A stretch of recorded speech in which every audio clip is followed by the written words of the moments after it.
Hello, ici Johan Yangting et je lance un tout nouveau concept qui va être les Game Entrepreneur Stories. Je vais vous raconter des histoires de d'échecs, des anecdotes de phases, mais aussi de réussite et tout ce qui peut se passer dans notre vie d'entrepreneur, les hauts et les bas. Et je me suis dit que ce serait intéressant parce que j'ai envie de partager avec vous aussi par rapport à mon parcours des histoires plus ou moins anciennes ou récentes liées à des difficultés que j'ai rencontrées, des choses aussi qui ont été des accomplissements, et puis aussi des gros échecs, des gros fails, et surtout le plus important, c'est quelles sont les leçons que vous pouvez en tirer. Et je pense en publier chaque semaine. Ce sera un format bien entendu plus orienté vers le podcast pour l'écouter, voilà, parce que les histoires c'est plus intéressant à écouter qu'à regarder. Et donc du coup, même si je mettrai une version vidéo sur YouTube, vous pouvez le suivre en podcast, et pour suivre le podcast, vous avez les informations en description. Et si vous êtes déjà en podcast, on est parti. Et aujourd'hui, pour la première de cette série, j'ai envie de vous raconter, en fait, pour une première, je trouve que le plus intéressant, c'est de vous raconter justement le moment où j'ai vraiment décidé et voulu devenir entrepreneur. Et vous allez comprendre quel a été le gros déclic dans ma tête qui a fait que je me suis dit là, je ne serai jamais salarié de ma vie. Et puis surtout, vous allez voir, je vais faire aussi un parallèle avec une autre anecdote, parce que c'est lié à la même période, qui est liée à ce qu'on appelle la loi d'attraction, et qui a été un rêve que j'ai eu à un moment, qui s'est réalisé, et qui a été assez fou, et vous allez voir une histoire de voiture, de rêve, qui a été réalisée quand j'étais en Floride, à Miami. Et vous allez comprendre un petit peu tout ça. Donc on est parti, on remonte dans le temps, et je vais vous raconter quelle a été la chose qui a fait que pour moi le salariat était vraiment la voie qui était vraiment pas faite pour moi. Je l'ai réalisé, je me suis dit non, c'est mort, je ferai jamais ça de ma vie. Pour comprendre, il faut revenir à mes débuts, mais mes débuts en fait, pendant mes études, on va aller directement sur les études. Il faut savoir que moi, j'ai commencé par une école d'ingénieur que j'ai arrêtée, et après j'ai bifurqué en école de commerce. J'ai fait une sorte de pont, de truc qui n'a rien à voir. Et ce qui s'est passé, c'est que déjà en école d'ingénieur, dans le parcours de prépa intégré, on était amené à faire des stages. Et le premier stage qu'il y avait était un stage en fait de ce qu'on appelle un stage ouvrier, où on nous met en chaîne de production, mais vraiment et en plus en bas de l'échelle, pour comprendre ce que c'est, et pour que après dans notre parcours notamment d'ingénieur, on soit amené à comprendre toute la chaîne de production, et surtout le bas de l'échelle hiérarchique comme on l'appelle. Même si j'aime pas trop cette image, mais c'est une réalité dans beaucoup d'entreprises, et notamment dans les chaînes de production. Et déjà lors de ce premier stage, j'ai eu une expérience qui n'a pas été très facile, parce que je passais ma journée à regarder, en fait c'était un truc de bouteilles d'eau à une fontaine, et je voyais à chaque fois toute la journée des bouteilles d'eau défiler. Enfin bref, c'était un truc horrible. J'ai pas, mais c'est pas de ça que je vais parler ici. Mais ce qui s'est passé pendant ce stage, c'est que beaucoup des gens avec qui j'ai travaillé, qui sont sûrement toujours en train de travailler là-bas, m'ont dit à quel point il était important que dans ma vie, je continue les études, et deux, que je sois sûr d'avoir un métier qui me plaise, parce que eux étaient coincés dans ça, c'était purement alimentaire, et n'étaient pas spécialement heureux, et eux me disaient beaucoup, voilà, vraiment travaille bien, parce que ton avenir c'est important. Puis en gros ils me disaient finis pas comme nous. Et moi ça m'avait un peu choqué à l'époque, surtout que moi je suis pas du genre, je suis vraiment pas le genre, si vous me suivez, à critiquer les salariés, ou considérer qu'il y a des métiers moins bons que d'autres, ou prendre les gens de haut parce qu'ils font tel ou tel métier. Et du coup, surtout que je viens pas d'une famille qui roule sur l'or, donc je me suis toujours dit, j'ai toujours du respect pour quel que soit le type de personne, de métier. Enfin, je m'en fous, je fais pas gaffe aux gens par rapport à leur statut professionnel, mais quand même, j'ai eu ce message dans mes oreilles qui venait beaucoup de gens avec plein de bienveillance qui me disaient, ta carrière professionnelle, crée un métier que tu vas aimer, parce que ce sera toute ta vie en fait. Et ça a commencé à planter des petites graines dans ma tête.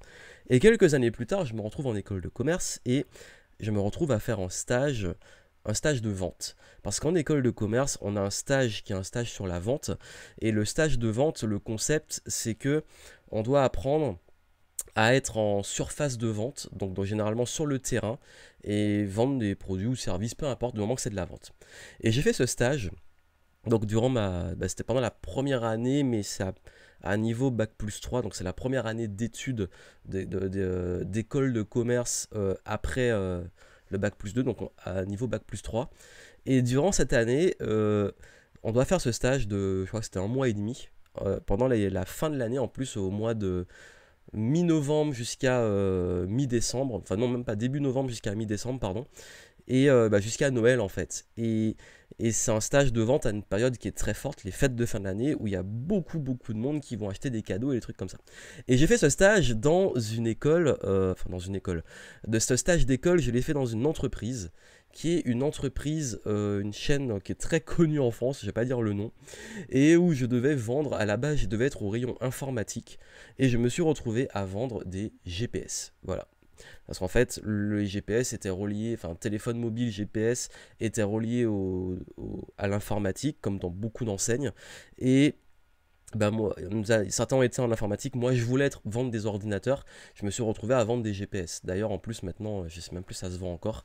En tout cas, j'étais pas très content de là où le poste qu'on m'a attribué, la surface de vente, mais en fait, leur bullshit à eux, pour faire comprendre le truc, c'était que si on vous met au GPS, parce que c'est plus dur à vendre, parce que on pense que vous êtes meilleur. Bullshit, enfin bon. Et du coup, je me retrouve donc en surface de vente, en fête de fin d'année, à vendre des GPS et à avoir ma première expérience terrain de la vente. Et durant cette expérience, ce qui s'est passé, c'est que pendant mon entretien pour le stage, j'ai eu des très bons rapports avec la directrice du département informatique. Mais elle n'était pas sur le terrain. Et cette directrice me met plutôt bien d'ailleurs. Pour le stage, tout de suite, elle m'a pris, elle a aimé mon profil. Et puis surtout, sur le terrain, il y avait aussi une hiérarchie. Et la personne qui était en haut de la pyramide, mais sur le terrain, sur la surface de vente, était un mec. Et je dis bien un mec, c'est pas très respectueux, mais avec ce que vais vous raconter, vous allez comprendre. Était quelqu'un de pas très commode, pas très aimable, et quelqu'un qui avait clairement besoin de montrer son autorité. Et je vais y revenir. Et le premier contact que j'ai eu avec lui, avec les autres personnes de mon école qui faisaient le stage au même endroit, c'était, il nous a sorti... voilà, ici, voici comment ça se passe avec beaucoup d'autorité. Il y a des objectifs pour Noël, tel objectif, ça, il faut que vous l'atteigniez, etc. Et du coup, ok, j'ai dit, ok, super. Le premier jour de stage, on nous a plus briefé qu'on n'a pas été trop en vente, on nous a plus briefé. Il faut arriver telle heure, donc vous devez arriver à 10h. Donc le matin, enfin non, vous devez être là à 10h le matin et à 10h vous êtes déjà en train de travailler. Et voici les objectifs, voici, il nous a briefé sur tout ce qu'il faut faire, etc. Et du coup je me suis retrouvé avec plein de notes et qui a été rebriefé ensuite avec là c'était la personne qui gérait tout le département en dessous de la directrice mais qui était sur le terrain. Et en plus sur le rayon GPS téléphone mobile il y avait un autre qui s'en occupait directement, qui était en fait finalement limite notre tuteur de stage, c'est lui c'est notre référent direct. Donc voilà, donc en gros j'avais 3 personnes autour de moi, principales. Il y avait le référent, le tuteur sur mon rayon, il y avait la personne qui gérait tout le département informatique, et il y avait la directrice qui était plutôt dans le bureau, mais qui était quasiment jamais sur le terrain de vente. Voilà un peu comment ça se passait. Ce que je vous dis, c'est super important pour la suite. Et donc, ce qui s'est passé, c'est que je m'entendais très bien avec mon tuteur direct. Je m'entendais très bien avec la directrice. Et j'avais un peu moins de feeling avec ce mec-là. Et le deuxième jour, donc du coup, il fallait être là à 10h. Et du coup, moi je me dis, ouais, je vais être à l'heure, je vais arriver bien. Je suis arrivé à peu près à 9h45. En fait, vous rentrez par derrière, il y a une porte par derrière, passez le contrôle de sécurité, on va au casier, et dans les casiers, on s'habille et on met notre petit gilet pour aller en surface de vente. Et là, problème, j'arrive, je suis en avance, j'ai 15 minutes d'avance, je suis dans les vestiaires, et là je vois que mon casier a un problème. Et là je me dis mince, j'ai un problème, j'arrive pas à l'ouvrir, il y avait un problème. Et du coup j'ai cherché quelqu'un, j'ai eu du mal à trouver, j'ai perdu au moins 10 minutes à trouver quelqu'un. Et une fois que j'ai trouvé quelqu'un, voilà, il est arrivé, il m'a aidé à l'ouvrir, il m'a montré comment ça fonctionnait, il m'a expliqué un petit peu. Le truc c'est que le temps de trouver quelqu'un je perds 10 minutes, et le temps qu'il m'explique et tout, que le truc soit ouvert et que je m'habille, on perd 5 minutes. Donc mes 15 minutes d'avance sont transformées en je suis pile à l'heure. Et donc du coup, je me speed, je cours, et j'arrive sur la surface de vente, et il est à peu près 10h, et je crois à peu près 30 secondes, 40 secondes. Donc j'ai 30-40 secondes de retard. Et une fois que j'arrive, bah là, je commence à bosser, personne ne me dit rien, mon tuteur ne me dit rien, je commence, et puis là, le fameux individu, on va lui donner un petit nom, on va l'appeler Robert. Je sais même plus comment il s'appelait d'ailleurs. On va l'appeler Robert. Et ce que je vous raconte, ça a 10 ans, hein. Ça s'est passé il y a exactement 10 ans. Le fameux Robert, il- il vient me voir, mais très calmement. En fait, c'est un gars qui est un peu assez calme, très posé, mais très une énergie très bizarre. Et il vient me voir, il me parle tout doucement, il me dit Johan, est-ce que tu peux venir, je dois te parler, c'est important. Et il me met un petit peu à l'écart. Et là, il commence à me dire bon voilà, ce matin, j'avais dit, moi, c'est 10 heures, tu étais en retard. Et pour moi, le retard, ça ne passe pas. Et du coup, il me dit ça, je suis un peu choqué, et tout de suite, je lui dis oui, oui, je suis désolé, mais j'étais là en avance, sauf que j'ai un problème avec le casier. Il suffit d'aller demander à la personne là-bas qui m'a aidé. C'est vraiment. Voilà, c'était mon premier jour et j'ai pas réussi à l'utiliser, il y a un souci. Voilà. Mais normalement, oui, enfin, je devais être là en avance.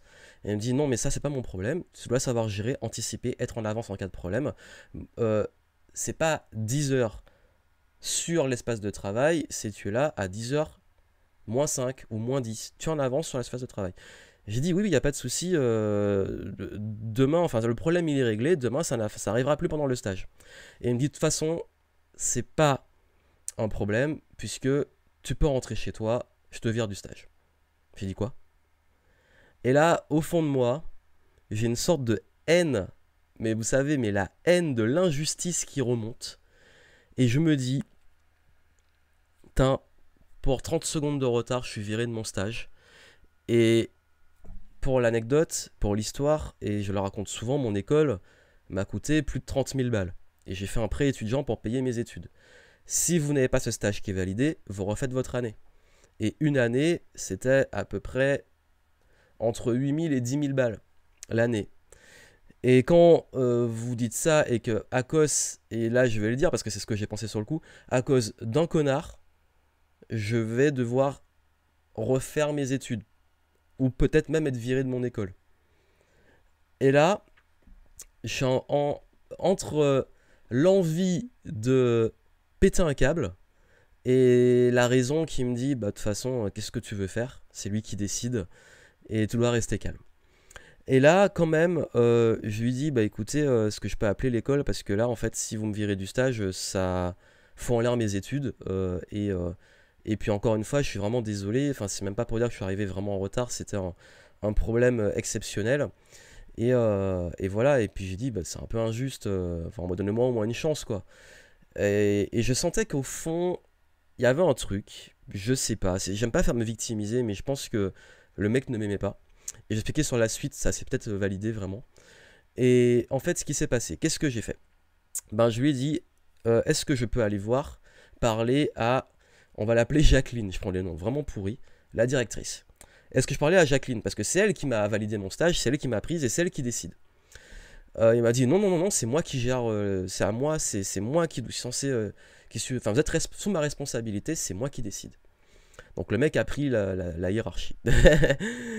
Et là, ça se voit que c'est vraiment le profil type du mec en manque de reconnaissance, qui a besoin de pouvoir. On lui a donné un petit pouvoir, il faut qu'il se défoule sur les stagiaires. Bref, le profil que vous connaissez peut-être et que maintenant je maudis sur cette planète. Enfin bref, qui pour moi est l'un des poisons du management et qui fait péter des câbles à beaucoup d'employés. Et du coup, je dis, ben ok, je suis parti. Je suis allé, et moi, de moi-même, je suis allé dans le bureau de Jacqueline. C'est-à-dire que j'ai pas attendu son autorisation. Au lieu de rentrer chez moi et de dire bah c'est fini, qu'est-ce que j'ai fait?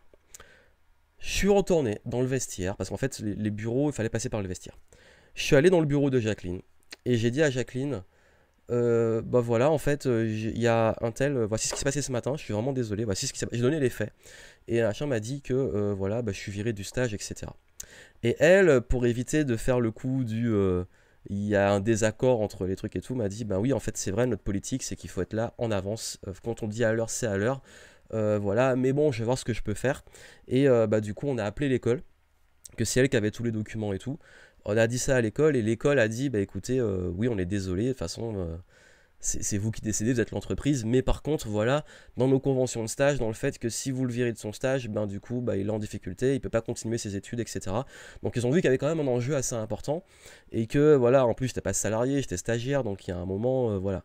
Et, et là, en fait, bon, elle a calmé un peu le jeu, elle a dit, bon, écoute, euh, ça s'est passé. Elle a appelé le gars, elle a appelé Robert. Robert est venu, et là on a eu une discussion dans le bureau, et elle a dit à Robert, bah écoute, voilà, ok, voici ce qui s'est passé, on donne une seconde chance, ça doit plus jamais arriver. Mais plus jamais. Ça arrive une deuxième fois, t'es en retard, par contre là, on ne fera pas de cadeau. Donc là j'ai dit ok, j'ai avalé j'avais une boule dans la gorge, j'avais envie d'exploser, j'étais vénère, j'étais dégoûté, je vivais l'injustice à fond. Et là, ben, du coup, ben, je reprends mon boulot, je fais ma journée. Et cette journée-là, je l'ai très mal vécue. J'étais pas bien. J'étais un peu en mode. Et puis aussi, quand on est stagiaire dans ce genre d'endroit, honnêtement, il y avait des très belles personnes, des gens avec qui j'ai kiffé travailler, mais il y avait aussi des bons gros enculés. Et ça, je pense que c'est le monde dans l'entreprise. Et souvent, bah, d'ailleurs, on nous faisait faire les tâches ingrates, hein, pas le café, mais parfois des trucs vraiment chiants, quoi. Et, mais quand même, l'avantage, c'est que mon tuteur était quand même quelqu'un de très cool, qui était très franc, qui m'a appris clairement des trucs de la vente. Et ça, c'était cool. Et pour ça, j'ai beaucoup de gratitude, parce qu'il n'y a pas que des trucs pourris. Mais il y a des fois où j'ai été dans des situations, celle-là c'était la plus extrême du stage, mais dans des situations où il y a un truc, il n'y a rien à faire, tout est fait, on a fait toutes les tâches, et il faut montrer, donner l'impression qu'on fait des trucs. Il y a une fois, j'étais vraiment fatigué, en plus on est tout le temps debout, les gens qui font de la vente, peut-être tout le temps debout parce que j'en ai fait, j'ai des amis qui ont bossé dedans et tout, et on doit tout le temps être debout en train de marcher, faire des trucs. Et il y a une fois, bah, j'étais vraiment fatigué, j'avais mal aux pieds et je me suis un peu adossé sur le comptoir. Et après, il est venu me voir, ça, tu me le fais plus jamais, tu dois montrer que tu es dynamique parce qu'il y a des clients, etc. J'ai dit, putain, mais c'est vraiment là. C'est limite militaire votre truc. C'est bon, on peut vivre, on peut respirer, on peut être humain. Et, mais je sais que c'est juste que j'avais un problème à me plier aux règles. Et plus le stage passait, plus il y avait des consignes que parfois je trouvais débiles avec mes valeurs, que je trouvais parfois que c'était juste montrer qu'on travaille pour montrer qu'on travaille alors qu'on n'est pas productif. Et plus je commençais à être totalement en train de me dire, si c'est ça le salariat, ben putain, j'ai presque envie d'arrêter mes études et j'ai même pas envie, quelle que soit la hiérarchie et l'endroit où je suis, de bosser pour des gens en fait. Et là, ça a commencé à travailler, ça a commencé à travailler, ça a commencé à travailler. Pendant tout ce stage, j'étais au fond de moi vraiment pas bien. Et à l'époque, c'était peut-être le troisième stage que je faisais, et c'est le stage où je me suis senti le plus mal. Même le stage ouvrier où j'étais tout en bas de l'échelle, j'ai été mieux traité que ça. Et parce qu'en fait, je pense honnêtement, et même encore aujourd'hui, je le pense, que la vente est l'un des... La vente, et je parle en de masse, des gens qui sont dans les magasins, qui sont en direct avec le client, c'est pour moi l'une des choses les plus difficiles à faire. Et l'un des métiers les plus ingrats. Parce que les gens ne vous respectent pas. Parce que vous êtes toujours en train de nettoyer derrière eux. Je parle notamment des clients. Vous êtes tout le temps en train d'essayer de vendre un truc. Et la vente, c'est toujours... Il y a beaucoup de refus et des choses comme ça. Surtout que moi, en fait, comme j'étais au GPS, il fallait toujours négocier pour vendre des produits spécifiques. Ce qu'on vous dit pas. Et que tu te rendais compte à quel point, en fait, parfois, tu bullshitais les gens pour acheter un truc dont ils n'avaient pas besoin en réalité. C'est bien loin de mes valeurs que j'ai aujourd'hui de la vente. Mais bref, faut passer par là.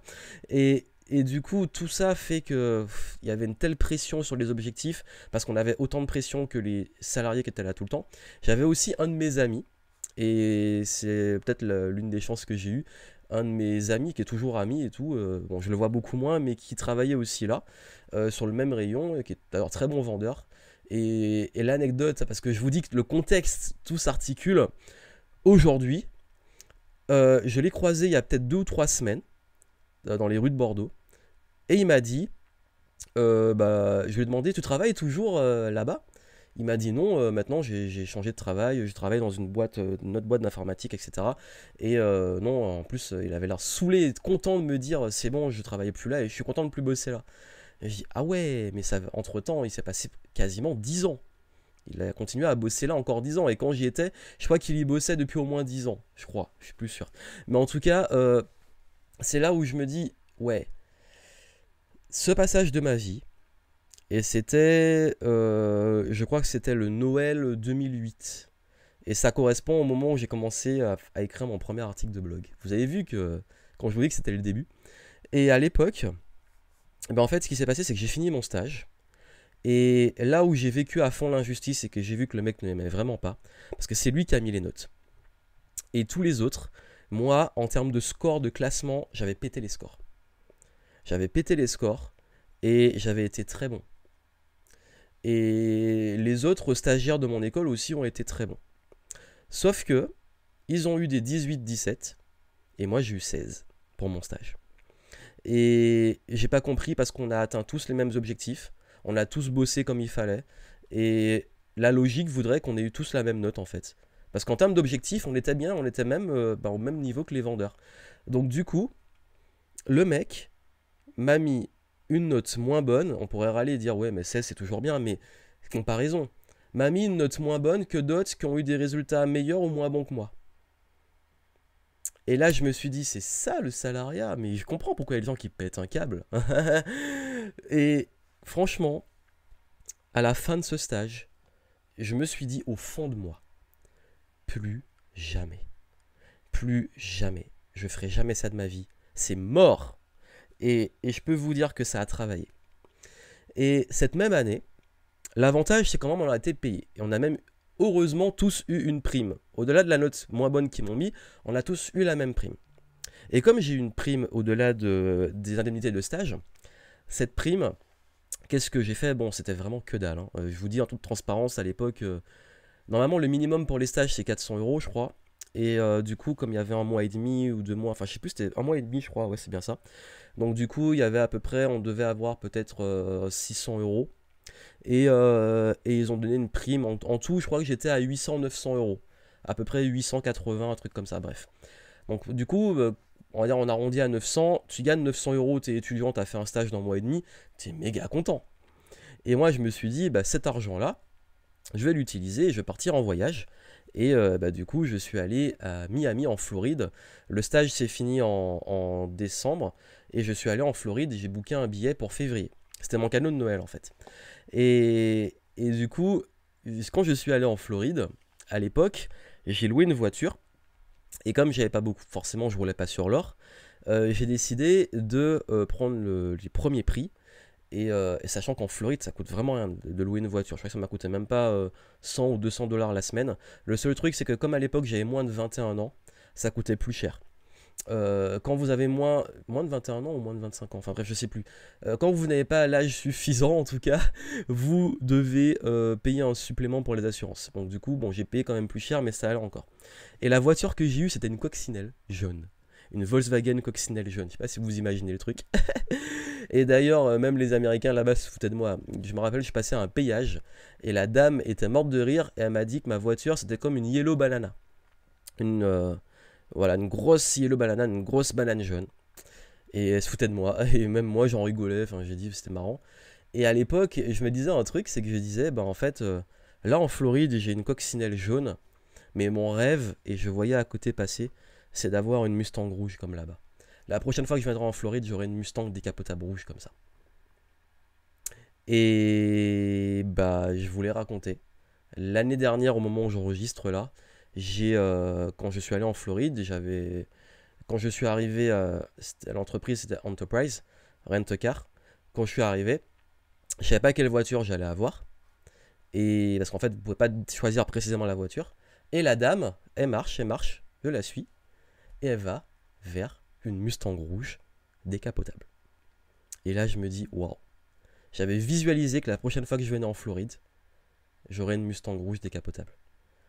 Et la prochaine fois, je retourne en Floride 8-9 ans après, j'ai une Mustang rouge décapotable. Le pouvoir de la visualisation. Et si on revient sur le fameux stage, pendant ce stage, je me suis dit, je ne sais pas comment, et j'étais pas encore, l'entrepreneuriat commençait à travailler pour moi. Mais je me suis dit, dans 10 ans, je passerai là pour acheter mes trucs et je serai entrepreneur. Quand j'irai acheter les trucs, ce sera pour mon entreprise. Quand j'irai dans ce magasin pour acheter des choses, ce sera pour acheter du matériel pour mon entreprise. bah, toutes les fois où je suis retourné, c'était pour acheter une caméra pour mes vidéos, etc. Et j'ai même acheté mon Canon G7X là, et c'est avec ça que j'ai filmé mes vlogs dans la Mustang en Floride, là où j'avais fait mon stage. Donc comme quoi, vous voyez, peu importe ce qui se passe, il n'y a rien qui se passe par hasard, je pense. Parce que je pense que ce stage-là, ça serait trop bien passé, ça n'aurait pas travaillé en moi. Je pense que j'aurais pas eu ces galères, l'injustice d'un boss qui vous aime pas, enfin d'un supérieur qui vous aime pas, etc. J'aurais pas vraiment voulu être mon propre patron. J'aurais même moi, en fait, en ayant vécu ça, je me dis qu'il est hors de question que je fasse vivre la même chose à des gens qui travaillent pour moi. Et puis aussi le fait de me dire, ben, si c'est comme ça qu'on traite les gens, en tout cas en France en management, et je crois que ça arrive dans beaucoup de personnes, il y a vraiment un truc à changer en fait. Et je veux pas qu'il y ait des gars comme ça, désolé, mais des mecs qui ont des problèmes avec eux-mêmes et qui le font payer aux autres parce qu'on leur a donné un petit pouvoir. Mais c'est vraiment, vous avez un peu la petite fouine, parce qu'en plus il était assez petit. Moi là je suis pas très grand, mais lui il était plus petit que moi, et c'est vraiment la petite fouine qui est bien content de faire des crasses aux gens et qui a un peu besoin de pouvoir. Je vais vous donner une image qui est un peu horrible, mais il fait penser limite faisait penser à Sarkozy. Sarkozy avant qu'il devienne président, c'est le gars qui a envie d'être président et prêt à tout. Ou limite peut-être Is No Good qui va être calife à la place du calife. Bref, voyez un peu la caricature. Et ce gars-là, je l'ai jamais revu. Je crois qu'il a dû, je sais pas s'il est devenu. Je l'ai pas revu. Il a quitté le poste assez vite après. Mais je me dis merci. Merci Robert. On l'appelait Robert. Merci Robert, parce que grâce à toi aujourd'hui, je suis entrepreneur. Pourquoi? Parce que tu m'en as fait baver. T'as voulu me foutre en l'air mes années d'études pour 30 secondes de retard en voulant juste poser ton autorité et faire le con.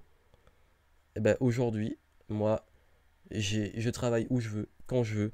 J'ai pas à me lever pour aller bosser à 10h. Et je traite les gens bien autour de moi. J'ai pas à traiter les gens comme de la merde. Et si quelqu'un est en retard et tout, bah, je vais essayer d'abord de comprendre. Je vais poser des choses, oui, mais je vais pas le virer comme ça. Juste pour montrer mon autorité et pour me prouver à moi-même que je vaux plus que ce que je vaux réellement. Voilà, c'était le petit instant semi-gratitude en même temps vengeance. Mais non, mais en fait, pour vous dire que ça n'a pas été un gros déclic, mais ça a été contribué au gros déclencheur. Et surtout, ça a été une période, comme je l'ai dit, c'est la période où je commençais à écrire mes premiers articles de blog, dont le premier que vous voyez souvent dans mes webinaires et dans mes conférences. Ça a été la période où je suis parti en Floride une première fois en me disant la prochaine fois que je viens, j'aurai une meilleure voiture et j'aurai des beaux hôtels. Ça a été la première fois aussi où j'ai commencé à vraiment me questionner sur mon parcours professionnel. Et le stage qui a suivi a été fait. Je l'ai fait à Vancouver, dans une start-up. Et c'est le fameux stage où on m'a offert le livre Père riche, Père pauvre. Mais ça, ce sera une prochaine histoire. Donc voilà, c'était l'anecdote, on va dire la naissance de mon mindset entrepreneur, la claque. Et du coup, c'est peut-être pas l'histoire la plus... où l'ascenseur émotionnel et le fail est le plus fort, mais c'est pour moi le rite initiatique. C'est l'histoire, en fait, j'en ai plein en stock. Et on parlera beaucoup de fail, comment j'ai foiré mon premier lancement de produit, mes échecs en vidéo, des problèmes avec peut-être des partenaires, des collaborateurs, des clients. Je vais vous raconter des histoires comme ça qui seront peut-être plus, on va dire, émotionnelles. Mais celle-là, pour moi, c'est la plus forte parce que je m'en rappelle très bien et que ça a initié quelque chose. Ça a initié quelque chose et que si je suis là face à vous aujourd'hui, cette histoire a beaucoup contribué à ça. Et si le concept vous plaît, n'hésitez pas à me le dire. Dites-moi, vous, ça m'intéresse vraiment de savoir, vous, quelle a été peut-être l'anecdote ou la série d'événements qui ont fait que vous avez voulu devenir entrepreneur ou que vous êtes devenu entrepreneur, ça m'intéresse vraiment. Et puis pour les prochaines histoires, ben voilà, on va aller sur des choses aussi assez croustillantes, des bons faits, des bons succès aussi. Et s'il y avait un message que je voulais vous donner ici, c'est que peu importe ce qui se passe à un instant T, ça n'arrive pas par hasard, mais vous ayez le courage de croire en la suite, de vous dire vraiment si un truc se passe, qu'est-ce que je peux apprendre et comment ça peut me construire pour la suite. Parce que je pense que ce ne serait pas arrivé, peut-être que ça ne serait pas passé comme ça aussi pour moi. Et surtout, n'oubliez pas que vous devez vous respecter vous. Parce que vous allez croiser des gens, c'est une anecdote, mais j'en ai croisé aussi d'autres qui vont pas vous respecter, qui vont peut-être abuser de leur pouvoir, mais vous gardez votre dignité, soyez fort et continuez vers vos rêves. Voilà, c'était la première Game Entrepreneur Stories. J'en ai plein d'autres en stock. Si ça vous plaît, dites-le moi. Si vous écoutez un podcast, n'hésitez pas à me laisser des petites étoiles sur iTunes, ça m'aide à faire connaître. Partagez. Si vous vous identifiez, n'hésitez pas à me le dire, ça m'intéresse de connaître vos histoires aussi. Et puis pour la prochaine, je vous laisse la surprise. Et d'ailleurs, peut-être que je ferai, en fait, je réfléchis encore, je vais voir, si je ferai pas un petit système de vote. Je vais vous donner deux trucs et vous choisirez la prochaine histoire. Si c'est le cas, n'hésitez pas à voir en description ou en commentaire, ça sera mis en place. Si je décide de le mettre en place, si je estime que c'est pertinent, je vais y réfléchir encore. Donc voilà, portez-vous bien, croyez en vos rêves, restez dignes. À très bientôt.